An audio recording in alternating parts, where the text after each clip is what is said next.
Ni ichereko za kumshangilia rais wa shule ya msingi ya Mahiakalo katika kaunti ya Kakamega. Wapiga kura walipanga foleni kwa subra na majina ya waliogombea kiti cha urais na nafasi nyingine za uwaziri yaliandikwa kwa karatasi za manila, labda kuashiria demokrasia. Tunapewa chance za kuelect leaders wenye tunataka. Na kama kitambo walimu walikuwa wanaelect kwa staff room, alafu wanakuja kwa parade wanasema huyu ndio head boy, alafu huyu ndio head girl, na wengine wako wanapenda watu wenye wamechaguliwa.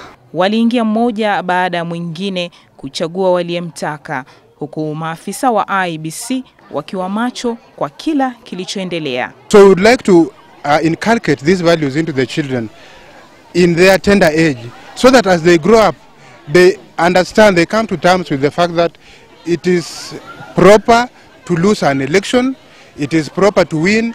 Wasemao husema eti vijana ndio viongozi wa kesho, basi huenda wanaopitia mtindo huu wakaishi kuwa sio tu viongozi, bali viongozi bora wa kesho. Daisy Opar, Citizen Nipashe Weekendi.